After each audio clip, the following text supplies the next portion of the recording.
आभाळा एवढं कर्तृत्व असतानाही कणभरसुद्धा अहंकार नसलेलं नेतृत्व म्हणजे छत्रपती शिवाजी महाराज. हॅलो नमस्कार, मी प्रतिभा तुम्हा सर्वांचं स्वागत करते आपल्या चॅनेलवर, ज्याचं नाव आहे व्लॉगर परी. तर तुम्ही म्हणत असाल ताई आत्ता उठले की काय, तर नाही, मी सकाळी लवकर उठले. आज नीटची सकाळची स्कूल होती, त्यामुळे कसं एकच डबा म्हणजे फक्त नाश्त्याचा डबा असतो, त्यामुळे त्याला चहा आणि नाश्ता दिला. त्याचे बाबा पण त्यांच्या मित्राच्या वडील वारले, त्यांचं आज रक्षा विसर्जन होतं, त्यामुळे ते पण गावी गेले होते. त्यामुळे मी आणि चार्ली दोघेच होतो. त्यामुळे ती दोघं गेल्यानंतर मी परत थोडंसं आडवी पडले होते. कारण कसं सकाळ सकाळी कधी पाऊस पण चालू होता, थंडी पण होती आणि थोडासा अंधार पण होता आणि मी एकटीच होते. त्यामुळे कधी डबा पण लगेच चपाती भाजी वगैरे असं काही द्यायचं नव्हतं, जेवण पण वेळानंच करायचं होतं. त्यामुळे थोडंसं मी परत कधी पावसाच्या वातावरणामुळे पडले होते आडवी.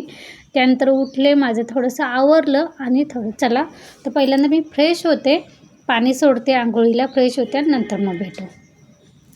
तर इथे बघा 9:15 वाजलेले, तरी पण इतका अंधार आहे बाहेर आणि पाऊस चालू आहे. पहाटेपासून एकसारखा पाऊस चालू आहे, थांबायचं नाव नाही घेत. तर इथे मी आता किचनमध्ये आलेले आहे. सकाळचा चहा वगैरे झालेलं, ते मी भांडं घासून घेतलं आणि परत एकदा चहा केला, कारण सकाळी अर्धा कप घेतला होता. आणि आता थोडंसं म्हटलं तर फ्रेश झाल्यावर पावसाच्या वातावरणामुळे कधी परत सारखा चहा प्यावं असं वाटतं. तरी पण माझा सकाळचा 2 वेळा चहा होतो आहे. तर इथे मी आल्याचा चहा टाकलेला आहे गॅसवर आणि इथे आता देवपूजेसाठी मी फुलं काढून आणते.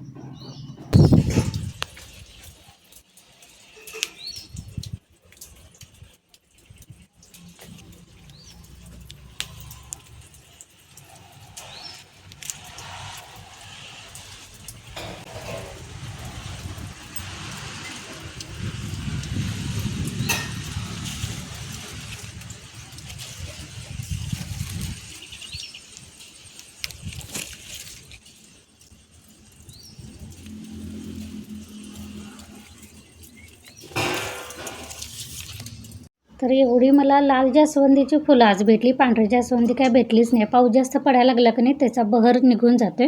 तर इथे चहा पण झाला. आणि तुम्ही म्हणाल ताईनं सकाळी तर आता ब्लॅक कलरचा ड्रेस घातला होता, आता लगेच ऑरेंज कलर कसं काय बदलला. तर मी फुलं काढायला गेली होती की नाही, तर इथे आता मी भात लावत आहे, म्हणजे भात होईतोपर्यंत आपली देवपूजा पण होऊन जाईल.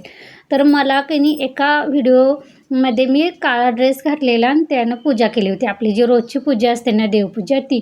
तर मला एका ताईने कमेंट केली होती की काळ्या कलर घालून पूजा नसते करायची.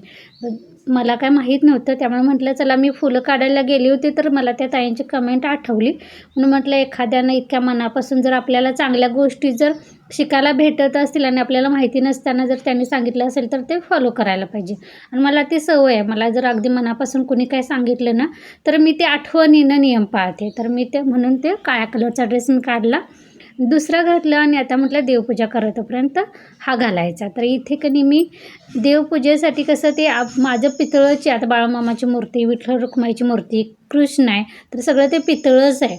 आणि बोटानं हातानं घासायला गेलं कणी की ते त्याचे जे कच असतात की नाही, आता तर त्यामध्ये काळं झालेलं असते, ते कणी हातानं घासताना पितांबरीनं निघत नाही. त्यासाठी मी टूथब्रश नवीनच काढलेला आहे, म्हणजे तुम्ही वापरलेला टूथब्रश कधीच देव घासायलासाठी घ्यायचा नाही. मी नवीनच हा सेपरेट ठेवलेला आहे देवपूजेसाठी. आणि घासणी पण मी कणी म्हणजे आपलं आता ही कळशी आहे, कळशीच्या आतल्या बाजूला मला साबणानं घासणीनं घासायला लागते, किंवा मी पाण्याचा तांब्या छोटासा ठेवते तर ते घासायला लागते. त्यासाठी पण मी घासणी आणि ब्रश असा वेगळाच ठेवलेला आहे. चला तर हे सगळं धुवून घेते आणि आपली देवपूजा करून घेते.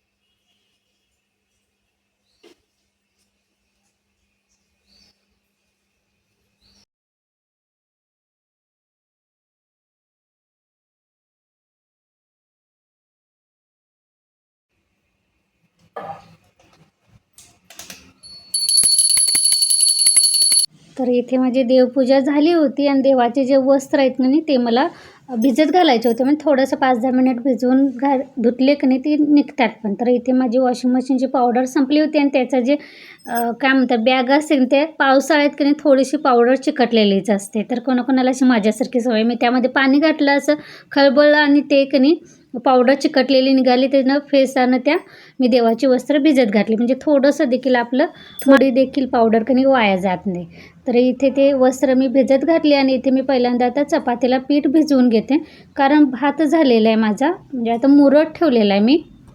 थोडीशी भांडी पण मी रिकामी केलेली आहे, कारण मिठाची बरणी पण थोडीशी ओली झाली होती. मीठ थोडंसं राहिलेलं मी ते प्लेटमध्ये काढून घेतलं होतं, ते आता मी चपाती भिजवताना त्यामध्ये घातलेलं आहे. आणि बरणी पण घासायला काढलेली आहे. परत थोडासा कणी भात पण कुकरमध्ये रात्रीचा होता, तर मला कशी सवय, आता मी ताजा भात ठेवला कणी मुरत, तर मुरताना कणी त्यावर थोडासा शिळा भात राहिलेला असते, तो मी त्यावर ठेवते आणि झाकण ठेवून देते, म्हणजे ताज्या भातासोबत कणी शिळा भात पण गरम होतं बारीक गॅसवर. कारण कसं आता काय उन्हाळा नाही आहे, पावसाळ्यात काय रात्रीचं जरी शिल्लक असेल ना तरी खराब होत नाही, त्यामुळे कणी कधी पण थोडासा शिळा भात शिल्लक असेल ना तर ताजा भात जेव्हा आपण मुरत ठेवतो ना त्यावेळी त्यामध्ये घालायचं, त्याच भातावर ठेवायचा आणि गॅस बारीक करून झाकण ठेवून द्यायचं, म्हणजे ताज्या भातासोबतच शिळा भात पण आपला गरम होऊन जाते. तर इथे मी चपातीला पीठ मळून झालं होतं. त्यानंतर कणी मी इथे भाजी पण फोडणीला टाकली आहे, त्याचा मी शॉर्ट व्हिडिओ बनवलेला आहे. जे भाजीसाठी मी साहित्य काढलं होतं ते मी जिथल्या तिथं ठेवलेलं आहे. आणि थोडंसं कसं पीठ मळताना पण कणी पीठ खाली पडलेलं आणि त्याचं जर त्याच्यावर दुसरी भांडी वगैरे ठेवली कणी की सगळं असं पांढरं पांढरं होऊन जाते. म्हटलं 2 भांडी पण पडलेली ती घासून घ्यायची आणि त्यासोबत मी ओटा पण थोडासा पीठ वगैरे पडलं होतं ते धुवून घेतलं.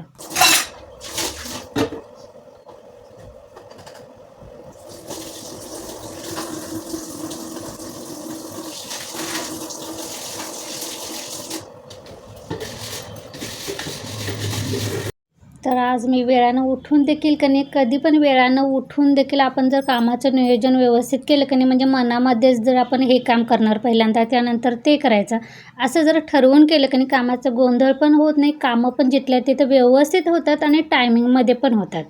वेळानं उठलं की काय होतं माहिती आहे, आपल्या मनामध्ये आपण अगोदरच निगेटिव्ह माइंड करायला जातो, बाबा हे काम राहिलं, हे कधी व्हायचं, मग ह्यानंतर हे करणार ते करणार, मग ते कधी व्हायचं असं म्हटलं की वेळ जातो. त्यापेक्षा मी ह्या वेळात इतकं काम हे काम पूर्ण करणारं असं म्हणून फक्त कामाकडेच फोकस करायचा आणि जिथल्या तिथं व्यवस्थित कामं केली कमी वेळेत आपली सगळी कामं होतात, गोंधळ अजिबात होत नाही.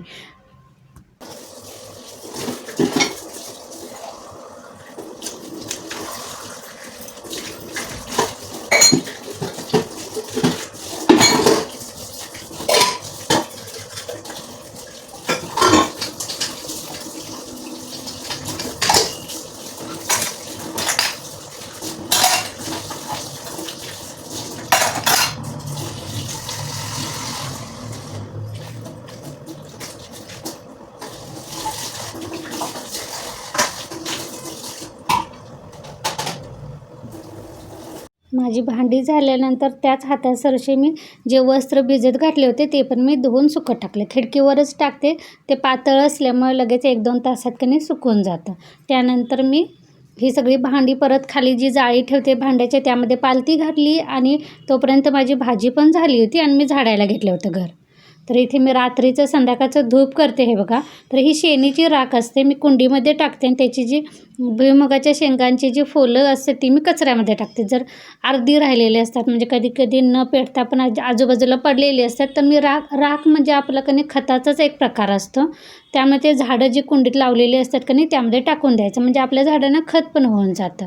तर इथे मी आता झाडायला घेतल्यामुळे कसं अगोदर पसारा आवरायची सवय आहे, त्यामुळे हे सगळं आवरून घेते, झाडू मारला आणि त्यानंतर बघा किती वाजले, तर 11:30 बरोबर वाजले होते. आता फक्त माझी लादी पुसायची बाकी होती, ते पण पाणी यायचं होतं म्हणून थांबले होते.